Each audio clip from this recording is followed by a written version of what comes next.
Bienvenue à toutes et à tous à la conférence de Maria Salamanca, Esthétique du Caire pour l'Anthropocène.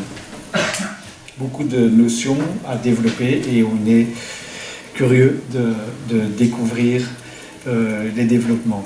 Merci au MECO et à Blanche en particulier de nous accueillir chez vous et de co-organiser la conférence. Maria, merci d'être ici avec nous. Tu es actrice philosophe et ta pensée sur les esthétiques et les éthiques du Caire alimente une pratique que tu mets en œuvre dans l'accompagnement de groupe. Après avoir mené un doctorat sur le sujet à l'université de Lyon, te voilà de retour dans ton pays, le Mexique, à Mexico, où tu travailles avec les communautés locales et les groupes de base. Alors, Caire, je le dis à la française, un Caire, est un terme anglais dont les traductions dans la langue de Molière sont hésitantes ou peu satisfaisantes.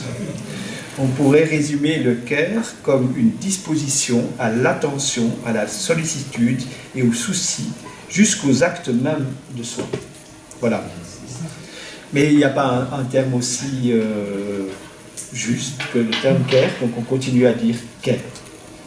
La théorie et la pratique du Caire se rapprochent de la perspective écoféministe, qui se caractérise toutes les deux, me semble-t-il, par leur opposition aux logiques de domination patriarcale, capitaliste, coloniale et écocide.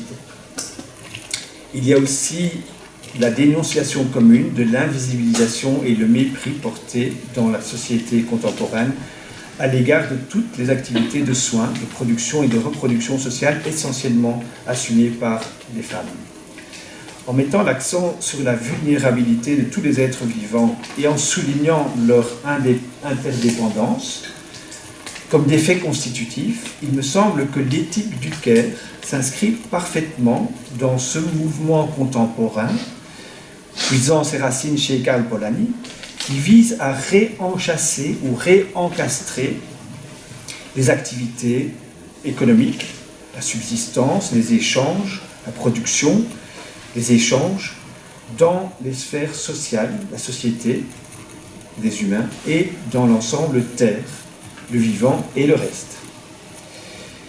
Maria, j'ai lu ton interview dans le Brennpunkt, j'ai regardé des extraits de tes vidéos, mais je n'ai malheureusement pas pu participer aux 2 ateliers que tu as animés, mercredi et hier, pour des activistes et des enseignants luxembourgeois. On m'a dit que c'était 2 réussites. Et donc j'ai hâte de t'écouter ce soir et te cède la parole.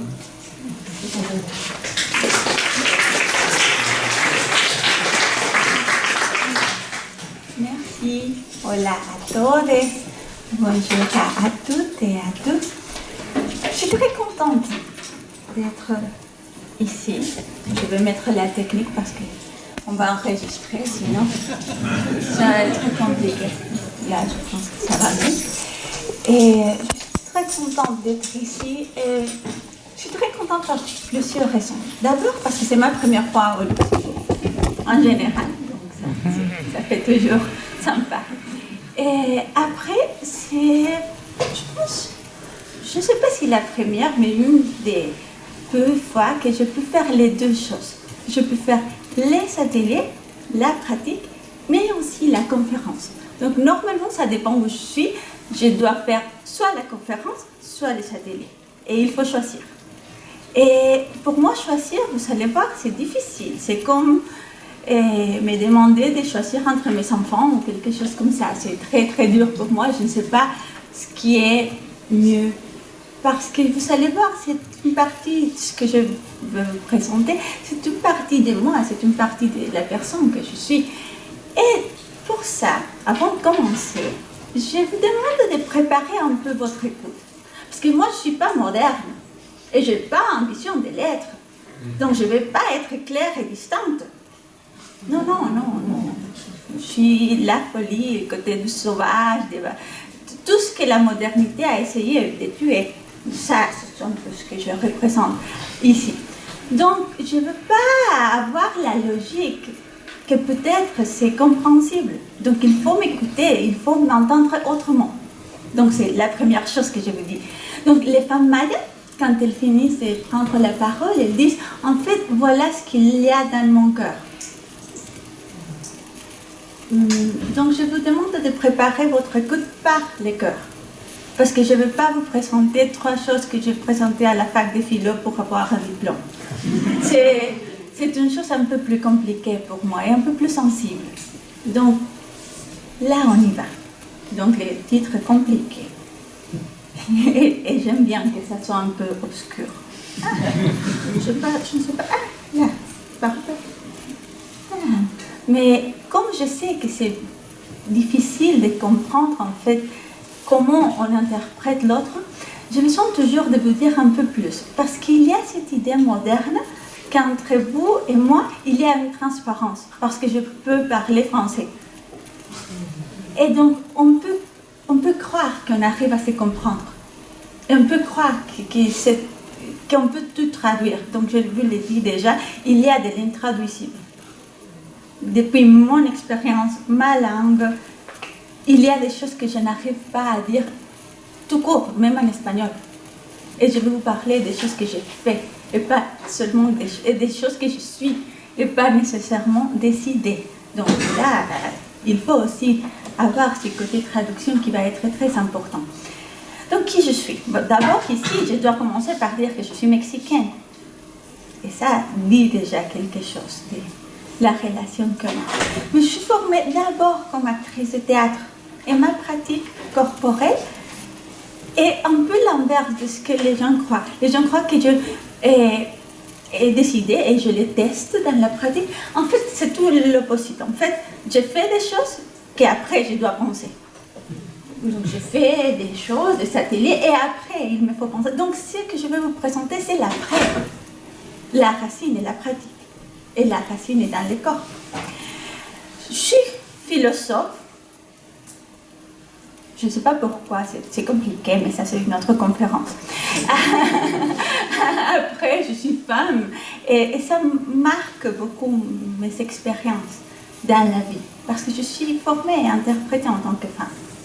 Et je suis mère, j'ai un fils, et lui et moi, les deux, nous sommes neurodivers. Ça veut dire qu'on n'a pas les mêmes perceptions du monde, les 5 sens, ça marche différent chez nous. Et donc la médecine occidentale nous dirait qu'on est neurodivergent.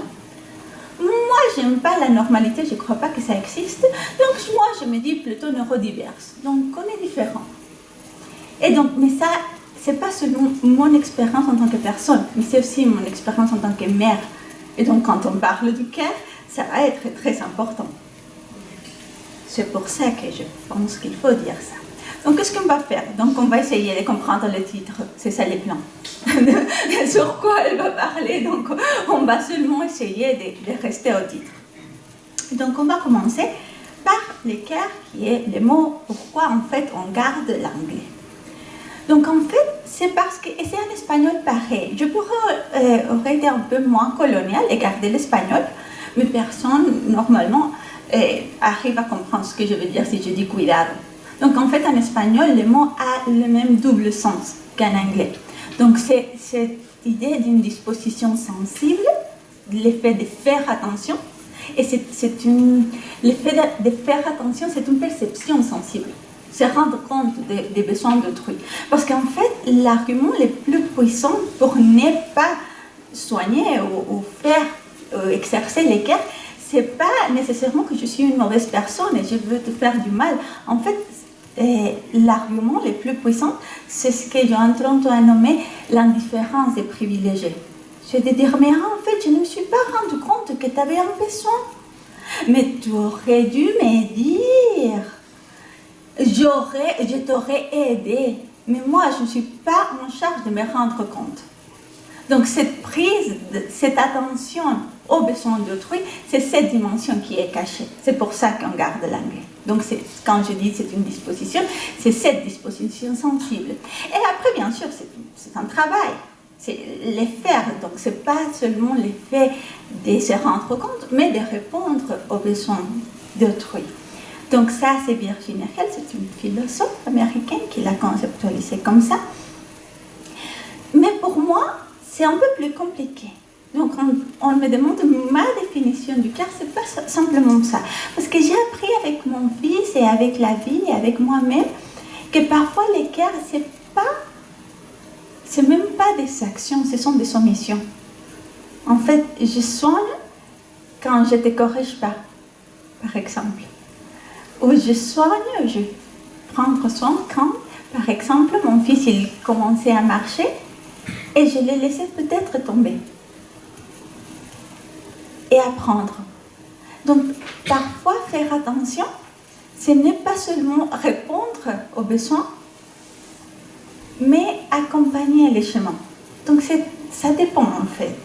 Et parfois, les cœurs, ce sont des silences. Parfois, c'est comme ça qu'on soigne. Mais bien sûr, il y a un côté très affectif. Il y a un côté sensible. J'ai souvent donné l'exemple que ce n'est pas la même chose.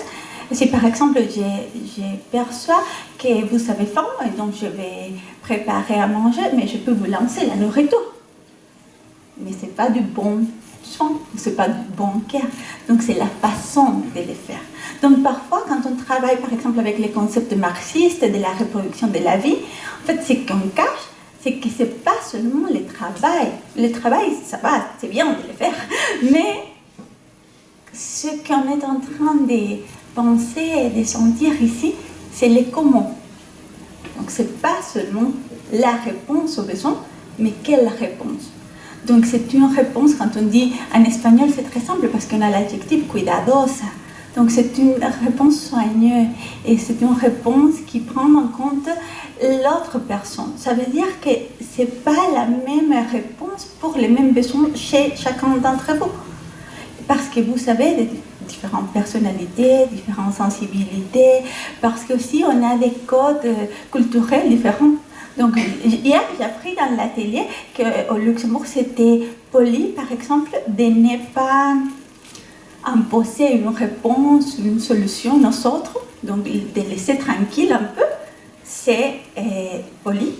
Au Mexique, ça veut dire de laisser seul. Ça veut dire je m'en fiche en fait. Et donc, c'est un code culturel.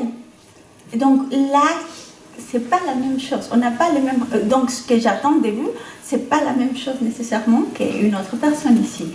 Et donc, nous rendre compte de cette dimension, c'est super important, au moins pour ma définition du cœur. Mais là, dans l'académie, on n'est pas d'accord, mais dans l'académie, les gens ne sont jamais d'accord. C'est pour ça que j'ai tourné vers la pratique. Et une autre chose que je voulais faire et vous dire du cœur, c'est que pour moi, il est démesuré. Donc il y a, je ne sais pas si c'est aussi ici au Luxembourg, mais au moins au Mexique, il y a cette reprise de la droite du concept du cœur et aussi de la gauche. Donc on dit, ah oui, on va créer l'agenda et on va créer les politiques du cœur. Et donc pour eux, tout se reçoit avec des lois et des édicts un peu qu'il faut suivre et peut-être c'est une question de rémunération. Mais s'ils croient que les cœurs dont je parle est mesurable, ils sont tout mal compris. Bien sûr qu'on ne peut pas mesurer un regard et on ne peut pas mesurer le sourire et on ne peut pas mesurer la forme, l'affect et c'est ce qui compte le plus. Je pense que dans la vie, mais je ne sais pas, pour moi au moins dans la vie, mais par exemple, parfois je travaille aux hôpitaux ou dans des situations extrêmes, et je pense que la situation la plus extrême, c'est la mort. Et quand on ne peut pas sauver quelqu'un à l'hôpital, on est vraiment très démunis et on a de la détresse. Et c'est là que ça devient super important. C'est là que ça devient super important de savoir que le cœur, ce n'est pas maintenir la vie à tout prix. C'est une autre chose. Et ça, c'est important pour nous. C'est important de parler des sujets qu'on préfère évacuer. C'est ça que le cœur a. C'est un peu les dirty work dont on va parler. Parce que le cœur, c'est contradictoire. Ça veut dire aussi nettoyer, ça veut dire le linge, ça veut dire les repas, ça veut dire du sang, ça veut dire des choses qu'on ne veut pas nommer. Ce sont des choses qui peut-être sont anxiogènes. Et c'est pour ça qu'on essaye d'en parler. Donc, qu'est-ce que l'éthique du cœur? Donc là, on va dire que l'éthique, au moins dans ma définition, donc c'est une discipline philosophique qui va réfléchir sur comment on prend les décisions. Et donc là, les éthiques du cœur vont se créer contre les éthiques de la justice. Donc, contre ce dont on a parlé cet après-midi, pour ceux qui étaient là, donc ces éthiques qui disent non, mais la justice est mesurable, ce sont des nombres, en fait c'est une rémunération, on peut, la fameuse dette environnementale, donc on peut te payer, c'est ça la justice, si j'ai tué une personne de ta famille, je te paye, ça va, c'est juste, là on a rendu justice, et il faut des normes universelles, et il faut les grands cas, et donc même il y avait un psychologue qui avait dit que les hommes avaient un développement moral plus avancé que les filles parce que les filles étaient trop dans les détails, dans les contextes, dans les circonstances. Donc bien sûr, elle ne savait pas, elle savait pas compris bien la question. Donc les éthiques du cœur commencent avec une femme et un psychologue qui commence à dire en fait, les femmes ont une moralité différente, une autre voie morale. Donc elle valorise autre chose. Elle valorise l'ajustement aux circonstances. Donc, on va être contre l'objectivation et la bureaucratisation de la morale. Le fait de croire qu'on peut tout résoudre rapidement, c'est bien, c'est mal parfois. Quand j'ai fait des cours d'éthique ou de bioéthique à l'université, les gens me demandaient, mais presque comme si c'était un examen, avortement, pour ou contre? Et donc, il fallait comme me donner la liste des thèmes de bioéthique et je devais dire oui, non, et c'est ça l'éthique. Non, mais là, c'est beaucoup plus compliqué. Pour moi, il faut sentir, il faut penser, il faut beaucoup de choses. Donc, on va penser que c'est bien les points de vue particuliers, engagés et émotionnés. On ne va pas croire qu'être sensible est une faiblesse. Et on va croire qu'objectiver la morale, ça veut dire de la rendre universelle pour tout cas, est un exercice, mais aussi une stratégie de domination. Parce que la moralité, cette moralité-là, va reproduire des privilèges, des classes, d'ethnies, des genres, des lieux d'énonciation. Ça veut dire qu'on va prendre comme modèle de toute humanité et de toute décision l'anthropologie du Terminator. Donc l'homme tout puissant qui peut toujours, et qui est responsable et autonome, et qui est adulte et neurotypique. Et bien sûr du Nord et blanc, évidemment. Et donc là, l'autre voie, c'est en fait, donc ce sont des citations de Carol Gilligan, donc cette sensibilité aux besoins des autres et le sentiment d'être responsable de leur bien-être pousse les femmes à prendre en compte d'autres voies que le leur et à les inclure dans leur jugement à partir de différents points de vue. Donc ce n'est pas une faiblesse de prendre l'autre sérieusement et que l'autre compte pour moi. Ce n'est pas que je suis bête si je ne suis pas égoïste. Et il y a un paradoxe là, parce que les caractéristiques qui définissent la bonté des femmes, c'est-à-dire leurs soucis, leur sensibilité aux besoins des autres, correspondent à celles qui dénotent leur manque de développement moral. Donc, quand on est femme, ce qu'on est éduqué à faire, c'est à prendre en compte l'autre, mais en fait, c'est ça la preuve de notre bêtise, apparemment, pour certains philosophes, bien sûr, des sons. Et donc, si on doit résumer là, les éthiques du cœur, ce sont des éthiques pratiquées, donc ce sont plutôt des moralités. Donc, on ne va pas venir avec une bonne théorie pour vous dire que faire, on ne sait pas. Donc, ce sont des éthiques de l'ordinaire, ça veut dire du ça dépend, de la vie réelle, du cas par cas.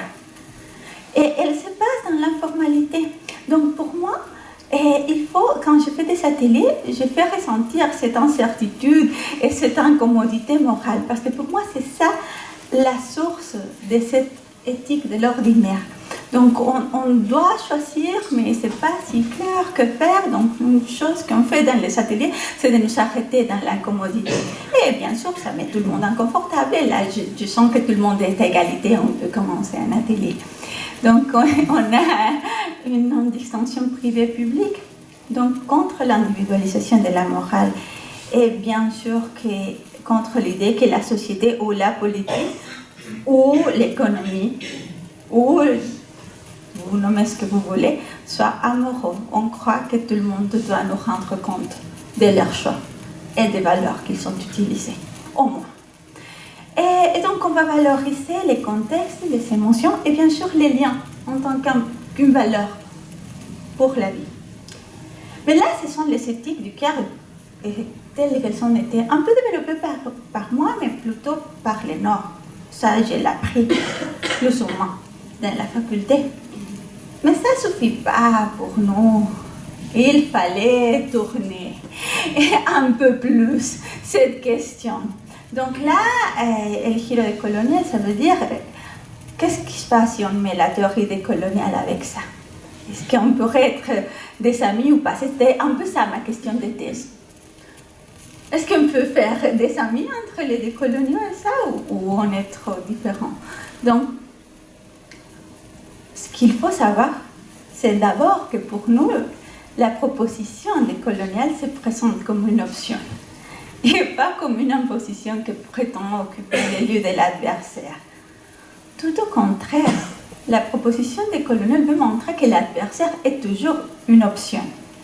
Et ça, c'est, je pense, que ma phrase la plus fameuse, donc il faut faire la pause dramatique. Et pas la seule option. Il s'agit d'une quête. Ce n'est pas un enfermement dans la maison de l'être occidental, mais un séjour chez nous, dans notre propre maison. C'est une recherche du propre, sur le chemin duquel se démantèle tout ce qui les recouvre, les désodorise, les fait taire et les déforme. Ça, c'est Walter Mignolo. Et donc, parfois, les gens croient que la théorie décoloniale se fait contre le Nord et contre l'Occident. Mais c'est ça, être égocentré. C'est un problème de nous, c'est chez nous. On est en train de régler les problèmes existentiels qu'on a là. Donc, c'est ça, on ne veut pas imposer rien. On est trop dans nos problèmes existentiels. Donc, là, pour amener la paix avec un peu l'Occident. Mais on distingue la colonialité et le colonialisme, parce que parfois on les met comme synonymes. Et la colonialité, j'apprends chaque fois que je suis en Europe ou au Nord, que la colonialité, ça peut aussi exister chez vous. Donc peut-être ça, on va voir. Donc pour nous, la colonialité est une forme de domination symbolique. Ce n'est pas le colonialisme, ce n'est pas avoir une armée qui est là et qui va comprendre tes ressources et qui va te dominer. Elle est une hiérarchisation imposée et naturalisée depuis un lieu d'énonciation qui se cache. Donc on va dire que c'est universel, qui est, je ne sais pas, que les hommes sont beaucoup plus importants ou intelligents que les femmes, que c'est normal qu'il y ait une classification raciale des personnes, que bien sûr il y a des lieux de vie et des lieux d'exploitation, et ça c'est normal, il y a des lieux, des endroits où on peut jeter la poubelle et ça ne les dérange pas aux gens qui vivent là-bas, ça va. Et il y a des lieux qui doivent être jolis. Donc la colonialité, c'est cette hiérarchisation. C'est l'effet de... Mais pourquoi en fait cette hiérarchie? C'est de questionner les valeurs et qu'il y a des choses plus importantes ou plus logiques ou plus naturelles. Et donc ça, Santiago Castrogón dit que c'est construit depuis un lieu d'énonciation qui se cache. Donc les philosophes, quand ils font leur éthique, ils ne disent jamais qui ils sont et pourquoi ils pensent comme ça, et d'où ils viennent et pourquoi ils croient ce qu'ils croient. Ah, mais nous, on est toujours envoyés à nos nationalités, à nos géographies. C'est une petite injustice, on appelle ça la colonialité du savoir. Et donc, une définition que j'aime bien de Santiago Castrogón. Donc, la colonialité est une technologie de pouvoir fondée sur une prétendue connaissance de l'autre. Donc, ce sont ces personnes qui croient qu'il ne faut pas m'entendre ou parler avec moi parce qu'ils savent déjà ce qu'il faut savoir sur moi. Pas besoin que je parle de moi. Je suis mexicaine, donc vous savez déjà tout sur le Mexique. Et tout sur ma vie. Je suis philosophe, actrice de théâtre, je tout dis. Et vous pouvez là m'interpréter parfaitement. Donc c'est ça la colonialité. Et donc Aníbal Quijano, il a théorisé 3 types de colonialité, donc du pouvoir, du savoir et de l'être. Je ne veux pas développer parce qu'après Quijano, on a beaucoup de décoloniaux qui ont développé des choses, mais j'ai toujours nommé les 3 premières parce que c'est aussi, parce que parfois quand je suis en Europe, je vois que les gens parlent de ma théorie des coloniales, de l'histoire intellectuelle de ma région, et parfois ils citent des auteurs du Nord, et ils ignorent toute la production de l'Amérique latine. Et même une fois, ils ont même défini colonialité avec un auteur allemand. Ah non, mais là, ces jours-là, je n'étais pas si polie, il faut l'accepter. J'étais un peu fâchée quand je posais une question qui n'était pas une question. Donc, peut-être une des idées qui est intéressante peut-être pour nous aujourd'hui, c'est que dans la théorie des coloniales, une chose qu'on a appris, et c'est une chose super importante que je ne vous ai pas dit. Pour moi, c'est une leçon que je dois penser que ceux qui m'ont laissé faire les deux choses, ça veut dire la prise de parole et les satellites, ce n'est pas l'académie, bien sûr, ce sont les mouvements sociaux. Ça, on le sait en Amérique latine. Je n'ai pas beaucoup d'espoir dans l'académie, mais j'espère en vous. Ça, par contre, j'ai quelques attentes. Et ça, on l'a pris en fait des mouvements sociaux. Donc on l'a pris, on appelle ça des savoirs qui sont nés dans les luttes. Et donc on a appris que quand on essayait de se battre contre la modernité, ça veut dire l'idée d'une seule rationalité universelle. Et bien sûr que c'est l'eurocentrique. Et la colonialité, donc quand on essayait de se battre avec les hiérarchies bien sûr existent aussi au Mexique. C'est pas seulement une chose, un rapport nord-sud. Non, le pire c'est qu'on les accroît, on les reproduit chaque jour. Et donc là, quand on voyait les luttes contre la modernité, contre la colonialité, le capitalisme, le patriarcat, on voyait que c'était comme des murs. J'aime bien, c'est une métaphore d'une de mes amies. Et elle m'a dit, mais j'ai l'impression qu'on continue à se battre dans les murs de la modernité. Donc quand on se bat contre une, c'est l'autre qui vient nous pousser. Et donc on est là comme ça, enfermé dans la maison du maître. Et donc on a appris que peut-être il fallait relier les luttes. Que pour nous, c'était très difficile de former une résistance séparée. Donc il fallait faire des alliances. Et donc les alliances qu'on a pu conceptualiser, ce sont ces quatre.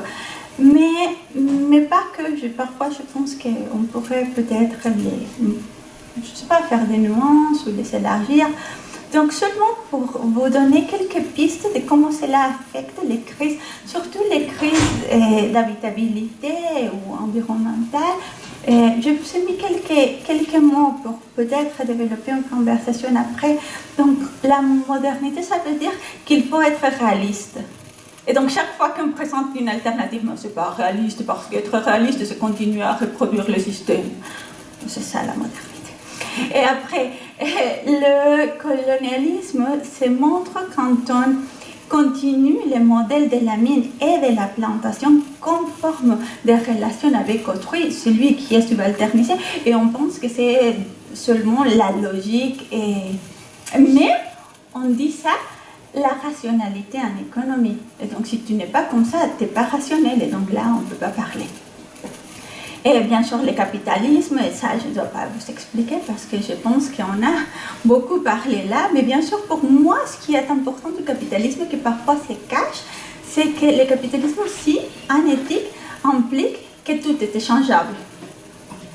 Donc il y a une possibilité que tout peut être remplacé. Et donc on va nier la particularité des personnes, des choses, des endroits.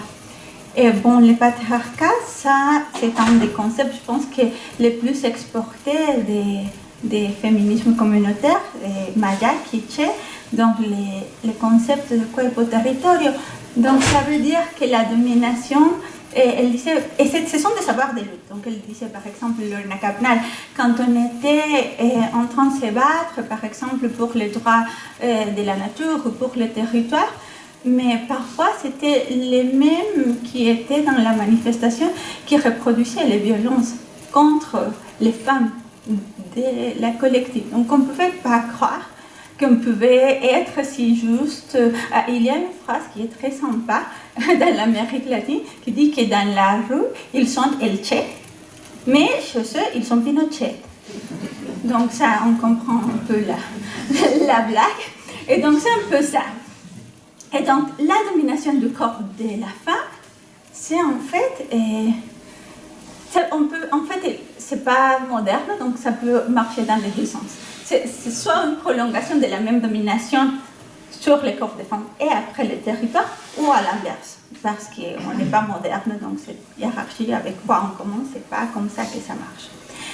Mais c'est pas encore là ma proposition, c'est pas ça que je fais dans les ateliers. Donc ce que j'ai appris, c'est en fait que je pouvais dire les choses aux gens, mais ça ne change pas la conduite en fait. Mais je pense que vous le savez déjà. On peut dire, et il y a des choses qui sont publiées depuis les années 70. Et alors? Et donc je me suis dit, je peux faire la vieille dame moralisante, ou je peux faire autrement. Et qu'est-ce qui se passe si moi, dans ma vie, j'ai appris aussi que c'est parfois la situation émotionnelle qui domine mes décisions.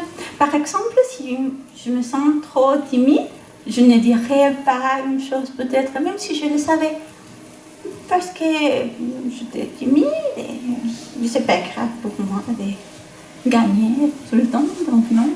Ou peut-être j'avais déjà décidé, pensé ce que j'allais faire, mais au moment, je ne sais pas, j'ai fait exactement l'opposé de ce que j'avais planifié de faire et ça m'arrive souvent. Donc je me suis dit, et peut-être s'il y a des gens qui sont comme moi, donc je ne pense pas que ça soit, parce que je ne suis pas moderne, donc je ne pense pas que ça soit le cas pour tout le monde. Je suis en train de présenter une théorie comme générale, universelle. Non, je vous raconte ma vie.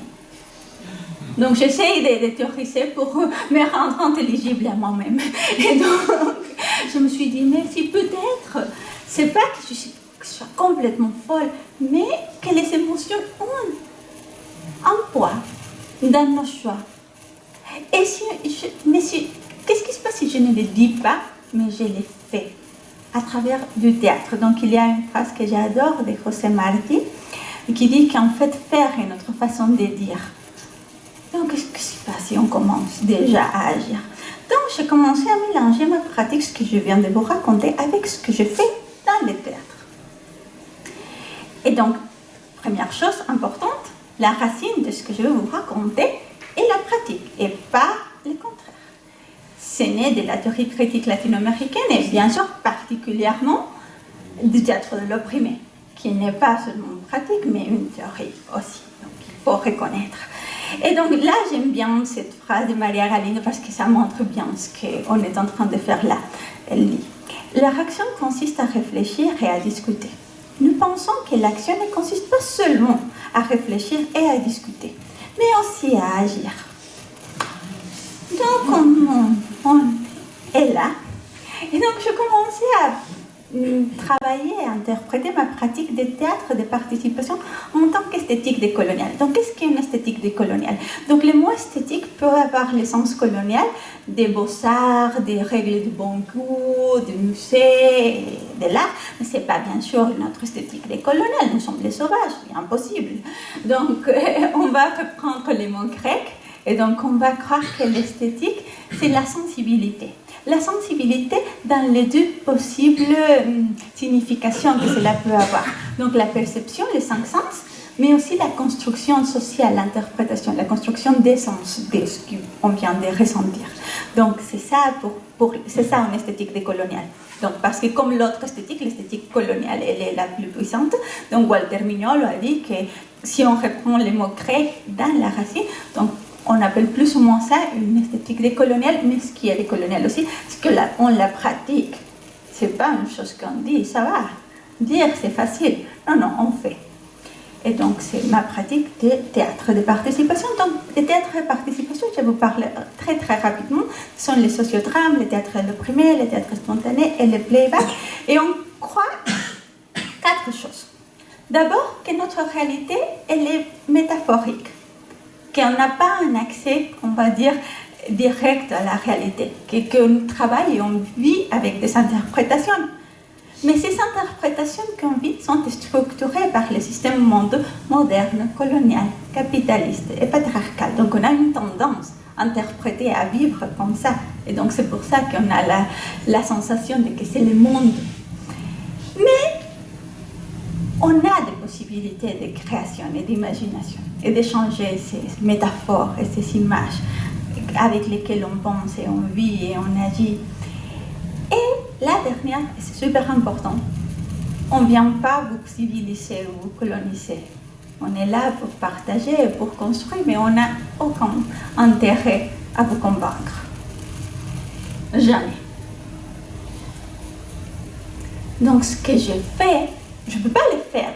Vous n'êtes pas venu à l'atelier, peut-être avec certains d'entre vous, mais je ne peux pas le faire. Donc je vais vous passer à la conclusion. Ce qu'on fait dans les ateliers, donc on va sauter 3 heures ou 4, ça dépend. Et après l'avoir fait, donc quelles sont les conclusions que j'ai, quelles sont les bases de cette esthétique du cœur? D'abord, je travaille réellement, corporellement. Donc ce n'est pas une théorie, on l'a fait. Pour redistribuer l'attention, la désattention et l'inattention. La désattention, c'est un mot, concept de l'espagnol, c'est quand on s'autorise de ne pas regarder quelque chose. On va dire oui, c'est important, mais hors sujet. C'est ça la désattention. Donc on se donne une permission politiquement correcte pour ignorer quelque chose qui est reconnu rhétoriquement comme important. Donc dans les ateliers, on va redistribuer à quoi et à qui on fait attention et qu'est-ce qu'on laisse ignorer. Donc, mais je l'ai fait, on l'a fait. Après, je pense qu'une chose aussi qui est très décoloniale en pratique, c'est de s'approprier notre propre corps et nos propres capacités expressives et jouir et défendre la joie. Et je pense que c'est super important parce que ce que la modernité nous a enlevé, nous a coupé, en fait, c'est le corps et le plaisir et la joie. Donc, on travaille et on pense que c'est important. On exerce l'opacité contre la transparence coloniale, ce que je vous ai dit quand on a commencé. Donc on n'arrive pas à comprendre. Et quand on est dans les ateliers, on ne comprend pas complètement les gestes, ce que ça veut dire, mais on n'explique pas, on fait. On est en train de jouer et ça va. Même si on n'arrive pas à tout saisir, ce n'est pas grave. Ce n'est pas la domination et la complète clarté qui est en jeu pour nous. Parce que pour nous, c'est ça aussi une épistémologie coloniale. Et on exerce une non-neutralité de nos gestes, de nos paroles, de nos silences et de nos actions. Donc j'essaie de pratiquer ce que je prédique quand je fais les ateliers et je sais que ça soit possible pour nous tous. Donc pour finir, face à une question éthique qui est la mienne, qu'est-ce qu'il faut faire, comment agir, pour moi la seule voie non coloniale ou anticoloniale a été de créer une esthétique. Donc, je n'ai pas de règles morales, mais ce que j'ai, ce sont quelques exercices et quelques pratiques et quelques joies qu'on peut partager. Et, c'est super important, l'essence de ce que je viens de vous partager, qui est un concept et aussi une pratique, n'est pas la précision théorique, mais la dimension existentielle de la morale. Donc là, on trouve l'espoir qui parfois nous manque, là, on trouve pourquoi on est là. Là, on imagine parfois, je fais des ateliers sur l'anthropocène et parfois on essaye de trouver les solutions. Ça, c'est un livre qui est chez les éditeurs. Je ne sais pas quand ça va sortir parce que les éditeurs, vous voyez, ce sont des gens très bizarres. Donc, mais il y a un chapitre qui est basé sur un atelier que j'ai fait au Mexique et je l'ai rédigé dans l'atelier, je l'ai dit. Ok, donc toute l'anthropocène est réglée. Je viens de résoudre toutes les crises d'habitabilité. Ce que je vous demande, c'est créer une histoire sur comment on vit dans le monde qui est déjà réparé. Donc la vie d'après. Ah non, mais je pense que c'est la consigne la plus dure que j'ai donnée aux gens. Mais là, vraiment, comment, en fait, quelle est l'utopie ou quel est l'imaginaire qu'on a? Et donc c'était intéressant. Et ce qui est le plus intéressant, c'est qu'après, on a reconstruit les histoires et la narrative, mais on a coécrit cette histoire parce que c'est un livre qui a des petites histoires et après la partie philosophique.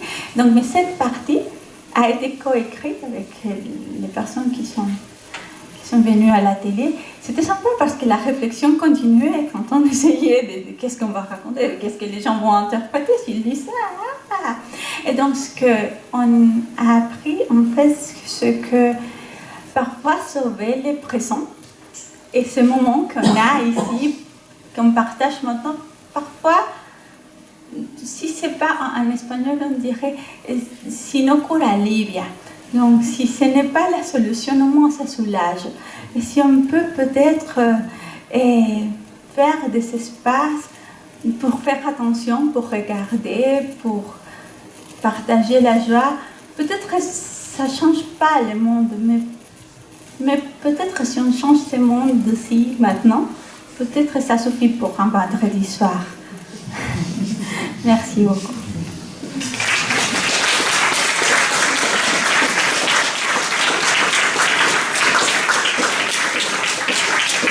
J'aimerais avoir un dialogue. Je ne sais pas si je reste ici ou si on va finir l'enregistrement ou on va continuer avec les dialogues. J'imaginais un dialogue. Je ne sais pas si on fait ça au Luxembourg, mais j'imaginais que vous allez parler aussi. Parce que je trouve très bizarre de parler toute seule. Mais je ne sais pas. Si vous voulez, si vous avez quelque chose à dire, voilà, réagir.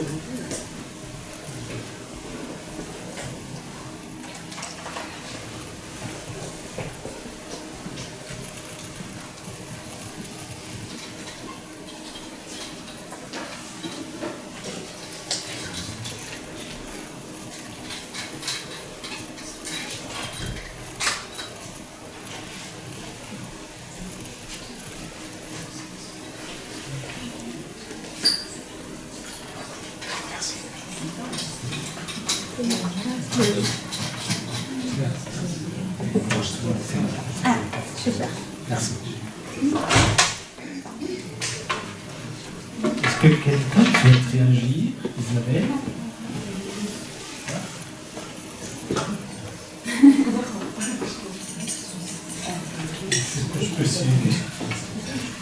J'ai une question par assez générale, quelque chose que je n'ai pas bien compris dans l'exposé, c'est ce que vous entendiez par morale.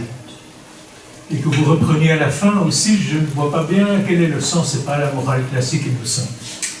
Oui, ça, en fait, c'est... Je ne sais pas si vous m'entendez. Et donc, c'est pas vraiment la distance. Ça dépend. J'ai appris en France que ça dépendait en fait de l'école de pensée. Au Mexique, c'est plus clair. Parce qu'on est dominé par les États-Unis, donc on prend leur définition et c'est tout.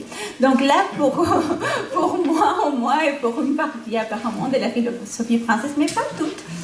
Et donc éthique, c'est cette réflexion intellectuelle. Et pour moi, et pour quelques-uns et quelques-unes, la moralité sera le côté pratique. Une fois qu'on vit ce qu'on a heureusement réfléchi, mais la moralité, on va dire les règles, les réflexions, les valeurs en acte, quand on les pratique, ça serait la moralité pour moi, mais il faut dire que ce n'est pas un accord dans la philosophie.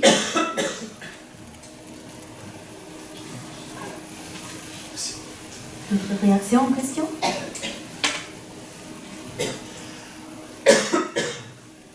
Ça ne doit pas être une question, ça c'est bizarre. Mais parfois c'est une réaction, un commentaire, ça me fait penser à... Parce que sinon c'est comme un examen. Mais si jamais vous avez quelque chose à nous partager.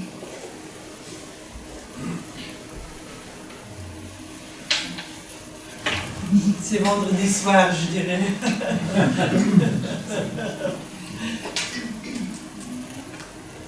Allez, les trois, un après l'autre. Bonjour. Oui, je suis curieux. J'aimerais savoir un peu plus sur le workshop que vous avez fait sur... vous avez travaillé sur une utopie du futur, quand on est dans l'âge après... voilà, post-capitaliste, anthropocène. Est-ce que c'était un workshop que vous avez réalisé au Mexique ou... Oui, c'était au Mexique. Donc, ce que j'ai fait la dernière année, je suis rentrée et avec un projet pour travailler les esthétiques du carrefour, l'anthropocène, mais au Mexique, mais ils m'ont laissé super libre. Donc, le projet, c'était d'écrire un livre, mais ils m'ont laissé les ateliers libres parce qu'en fait, personne ne comprenait ce que j'allais faire dans les ateliers. Donc, ils m'ont dit, non, mais allez, fais ce que tu peux. Donc, là... ces ateliers, c'était une formation que je fais en esthétique du cœur. Parce que là, au Mexique, ce que je veux, c'est que les gens soient formés. Surtout, j'ai beaucoup de foi dans les artistes, qu'ils soient formés dans les ateliers esthétiques du cœur et qu'ils commencent à les reproduire. Donc, c'était une formation. C'était 4 séances de 4 heures chacune, où la moitié de l'atelier, c'est pratique corporelle, la moitié, c'est la réflexion philosophique sur ce qu'on vient de faire. Et la dernière séance, on a travaillé donc le monde d'après. La première séance, on a travaillé ce qu'on a travaillé ici au Luxembourg dans l'atelier que nous avions partagé. Donc, c'était quels sont nos problèmes. Et donc là, on transitait, et dans le dernier atelier, on a travaillé donc le monde d'après. Dans ce contexte-là.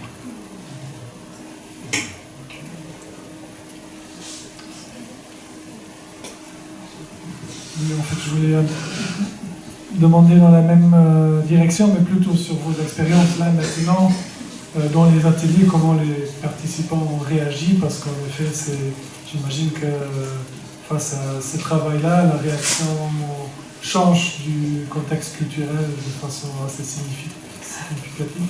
Oui et non, c'est très bizarre. Ça dépend de la technique que je suis en train d'utiliser. Pour les ateliers d'esthétique du cœur, ce qui m'a surpris, c'est en fait qu'ils marchent plus ou moins de manière similaire, pas tout à fait la même chose, mais par exemple, je les ai fait avec des communautés originaires, je les ai fait même dans des contextes, par exemple, hospitaliers, avec le personnel soignant, je les ai fait dans des contextes très libres, je les ai fait ici avec les activistes, je les ai fait en France, même dans des grandes écoles, et les gens ont tendance à penser que dans les écoles d'art, oui aussi, mais aussi dans des grandes écoles d'ingénieurs. Et ça marche, même là. Et donc, ce qui est différent, c'est par exemple les théâtres de l'opprimé ou peut-être les sociodrames, qui sont de forme un peu plus intellectuelle. Donc, si on laisse l'opportunité, ça va dépendre du contexte, mais ça va être la même chose au Mexique. Par exemple, si je fais un atelier théâtre l'opprimé avec les activistes ou à l'université, ça va changer complètement parce que c'est théâtre l'opprimé. Et là, il y a une partie très grande pour la raison et la tête. Mais si je fais esthétique du cœur, qui est un peu moins intellectuel, là, ça déstabilise tout le monde. Et donc là, on commence à jouer, et là, c'est encore différent. Donc ça dépend de la technique théâtrale que j'utilise. Oui, on a attaqué et après, ici. Ok. Je vais parler en anglais, mais c'est ok de répondre en français. Yes, I think it's a pity that we cannot have the practical part at this point of time, because I think that really gives you the understanding of what it means. And now we're saying the intellectual. So I will make an intellectual question then. And my question is, could you give an example of how it is very important to address all the axes of oppression of the system world? That if you just address one, then the other ones bring it back in the system. And I think that's really interesting, because we had some discussions here with people that are very active, and some of them more in a certain area, and they would really go into the problem is capitalism. You know, patriarchy, women, they're a minority. Colonialism, well, you know, this is not so important. And modernity, I think it's really difficult to understand. So if you could give an example, please. Oui, je pense que peut-être l'exemple le plus clair pour moi, c'est en fait la division et les problèmes que ça va créer chez les activistes. Donc c'est ça, je pense, le problème principal, c'est pas nécessairement face à la réalité. Ça dépend de l'interprétation et ça peut nous diriger hors les problèmes les plus importants pour moi. Le problème le plus important, c'est que ça divise les gens. Donc on commence à imposer les priorités, et si tu commences à sous-estimer ce qui peut être ma problématique la plus importante, ça va être très difficile que je sois dans une bonne disposition émotionnelle pour travailler avec toi. Parce que si ça ne compte pas pour toi ce qui est le plus important pour moi, peut-être si je dois travailler avec toi, peut-être si on se croise, mais pour moi, il y a quelque chose qui se casse là et qui ne permet pas de... Parce qu'on sait déjà qu'il n'y en a pas beaucoup qui soient disponibles à mettre la peau et à dire les choses. Et si en plus on continue à se battre entre nous, je pense que peut-être c'est ça les problèmes les plus puissants pour moi. Et c'est plutôt un problème qui n'est pas nécessairement si rationnel, mais que pour moi, ce qui est le plus important, c'est que ça change les gens et ça change comment je peux me mettre en relation avec toi. Parce que moi, je suis comme ça.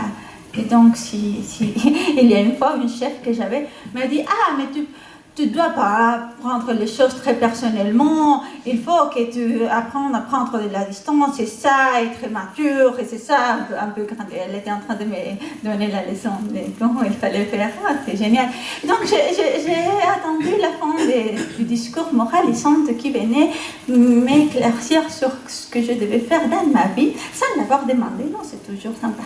Et donc, une fois que j'ai fini, j'ai dit « Non, mais en fait, je suis trop sensible. Vous voyez, moi, je suis artiste. Donc non, vous ne pouvez pas exercer de la violence avec moi. » Non, merci. Ça ira. Et donc ça, elle n'avait pas la réponse à ce qu'on dit si on accepte la vulnérabilité. Oui, je suis trop sensible. Oui. Et en plus, je ne le cache pas. Et en plus, c'est ça qui m'a permis de penser ça. Si je nie, parce que pour moi, nier ça, c'est nier la personne que je suis, parce que ça, c'est monter sur ma neurodiversité et ma sensibilité. Donc, c'est aussi me sauver moi-même. Et c'est aussi dire que le monde ne doit pas être insensible et que travailler et lutter ne doit pas être au prix de nous. Et je pense que ça, c'est important. Ou au moins, si vous voulez que moi, je participe dans les luttes, ça doit être une lutte sensible. Et si vous voulez me compter sur vos fils, il faut qu'on puisse jouir et il faut qu'on s'amuse. On avait une question ici aussi. Oui, non, mais toi, parce que tu as déjà les micros, mais il ne faut pas oublier qu'on a ici une question. Je le donne juste après ça. Moi, j'ai le sentiment qu'on est, en tout cas jusque-là, en tant que le positionnement qu'on a dans le monde activiste, dans les associations, ONG, etc., et tout de suite, on reçoit tout de suite un jugement par le monde moderne, rationnel, etc., de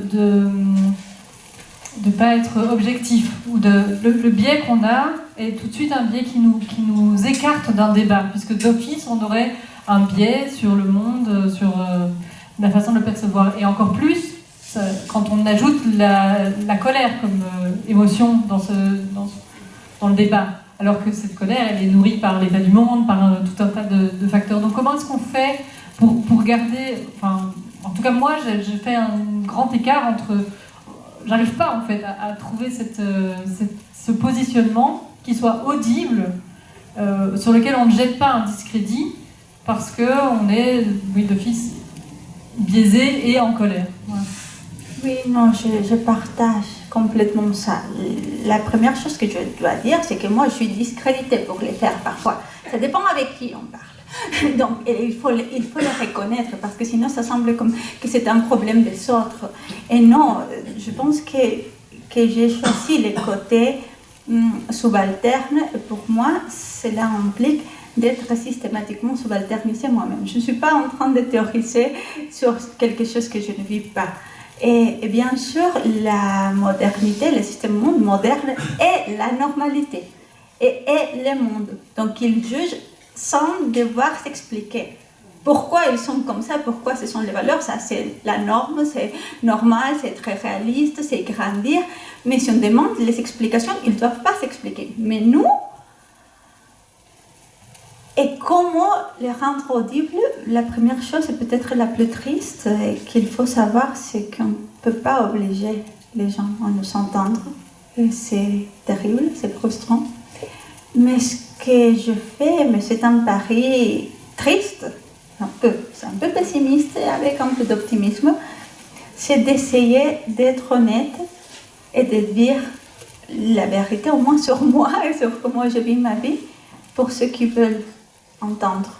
Et j'ai confiance, mais peut-être je suis utopate et je suis un peu optimiste, trop peut-être, mais c'est pas simple. Une question très simple. On a passé toute une après-midi ensemble et après tout ce que vous avez présenté tout à l'heure, est-ce que vous pensez quand même qu'il y a des possibilités, nous avons des possibilités avec de ce que vous parlez, le CARE, que nous arrivions à résoudre nos problèmes? Est-ce que vous êtes prête à nous faire des ateliers que nous avancions bien? Vous avez entendu toutes nos interrogations de l'après-midi. Je pense que je peux enchaîner un peu les deux questions. Donc, je suis optimiste, mais c'est un optimiste que Pascal Moulinet appelle un optimisme stratégique.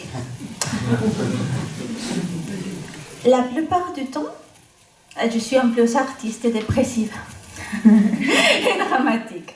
Mais quand j'essaie de faire des ateliers, quand je prends la parole, je fais un pari politique pour la joie et pour le plaisir. Donc je travaille beaucoup sur moi pour ça. C'est pas facile. Et donc ce que je demande pour faire des ateliers, en fait, c'est la volonté. Est-ce que vous êtes prête à faire cet effort que moi je fais pour défendre la joie? Si la réponse est positive, on a peut-être de l'espoir.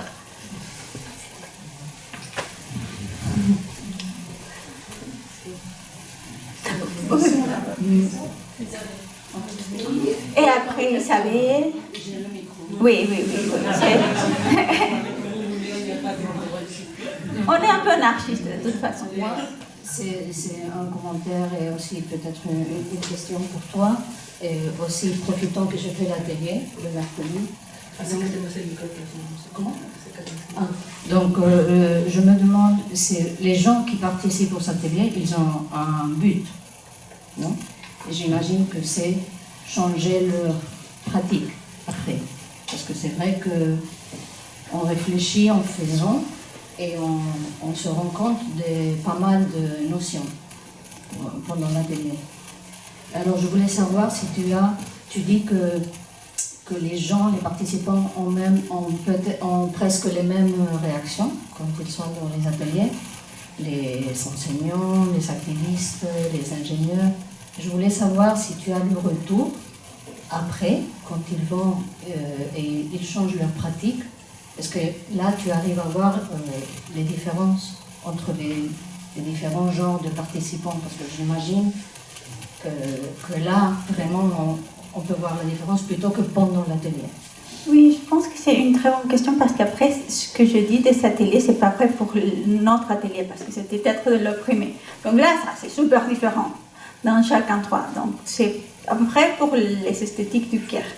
Et donc, c'est une bonne question parce que ça me permet de développer un des positionnements les plus difficiles que j'ai dû travailler le plus. En fait, on est trop sensible aux commentaires des gens et aux avis des gens. Donc, est-ce qu'ils sont d'accord avec moi? Est-ce que l'atelier les a plu? Oui, non, comment? Et donc, moi, avec ma sensibilité, j'ai trouvé que s'il y avait quelqu'un, par exemple, très dominante, donc qui trouvait dans la recherche d'horizontalité de la violence, parce que ça, une fois, il y a une personne qui a dit que j'étais violente parce que je ne permettais pas de parler pendant les exercices. Donc, parce que je demande d'être dans le corps, dans la commodité, ce que ça nous fait de faire les exercices. Ils m'ont dit non, mais tu es violente, carrément. Et donc si je suis toujours en train de plaire les autres, je suis une bonne femme, mais c'est pas ça comme ma guide morale.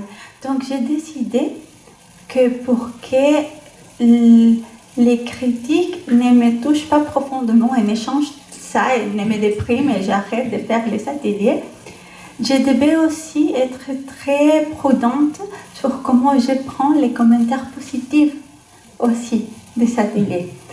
Donc, la plupart du temps, je me protège des opinions. Moi, je fais comme ma propre rendition de comptes. Donc j'essaie d'être responsable de ce que je voulais faire, de ce que je voulais tenter, de si j'avais fait tout ce que je pouvais faire.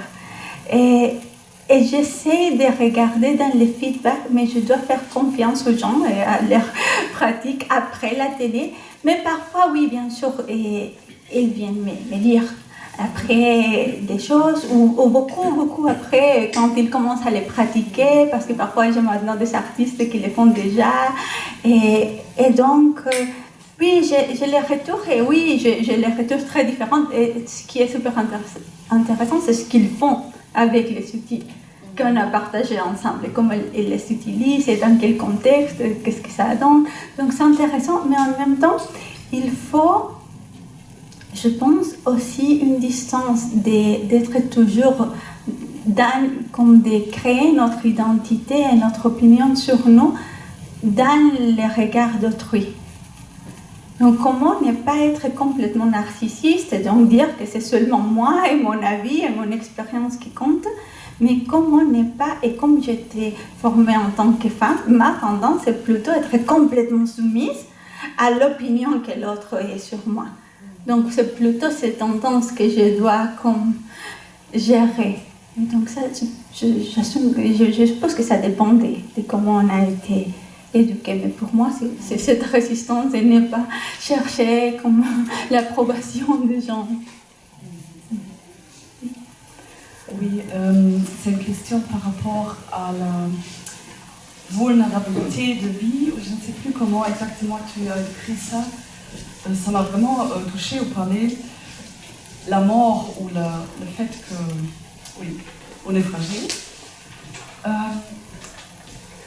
Oui, j'ai envie de savoir plus là-dessus comment le taquer esthétique le traite, et aussi la colonialité ou le capitalisme et les autres murs, comment eux ils traitent ou pas traitent le mort ou non, c'est l'amour, la mort, oui.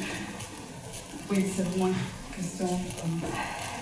C'est une grande question. Donc il y a des études dans la théorie du genre sur la mort. Donc c'est une thématique qui est travaillée. En fait, je connais des personnes qui sont en train de faire leur texte sur ce sujet. Donc ça ressemble beaucoup avec la mort, et je crois qu'on a besoin d'en parler. Mais c'est très... Là, je pense que la culture, ça va l'emporter beaucoup, parce que moi, je viens d'une culture où on a même une fête des morts. Donc, on a tout un rituel chacun, et c'est pas seulement un film des États-Unis, non, on a une tradition avec la mort, ça c'est important pour nous, et parler de nos morts et avec nos morts, ça fait partie de notre vie. Et donc, là, je pense que le côté culturel, ça va venir très rapide. Donc, oui, pour nous, ça dépend aussi, parce que là, cette tradition, par exemple, pour moi, ça vient des communautés originaires aussi. Donc, c'est une tradition préhispanique. Donc, je pense qu'il y a beaucoup de règles dans la modernité. Donc, ce sont les dichotomies qu'ils adorent. Et la mort, comme les corps, comme d'autres choses, ont été laissées de côté. Donc, j'espère et je nous souhaite que ce type de pratique puisse nous rendre aussi un peu de nos vies et de nos priorités. Mais je pense que c'est un travail à faire, par exemple, de les lier avec les sacs du système moderne, de voir comment ça marche. On n'a pas fait ça encore. Donc, la mort, c'est un sujet. Parce que même quand on la traite, on va traiter la mort des adultes âgés et d'autres morts. Et on va traiter la mort par maladie, mais dans un pays comme le Mexique, avec le niveau de narcoviolence et de féminicide qu'on a. Donc là, on a un sujet qu'on ne touche pas, et même quand on le touche, c'est toujours très technique, c'est toujours un peu propre. Donc c'est toujours un peu... Donc non, ce que tu demandes, je crois, j'ai jamais vu. D'autres questions? Remarques? Propositions?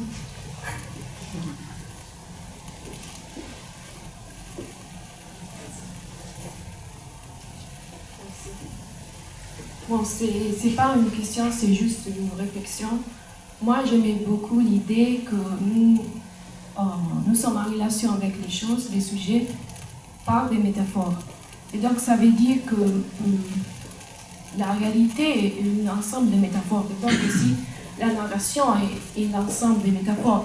Et donc, pour sortir de cette construction de la réalité, il faut mettre aussi il faut remettre en question ce type de narration. Donc j'aimais beaucoup cette réflexion que tu avais. Mais là, on a comment suivre ici. Là, on a une personne qui a déjà quelques idées. Donc oui, je pense qu'on change beaucoup si on change les métaphores.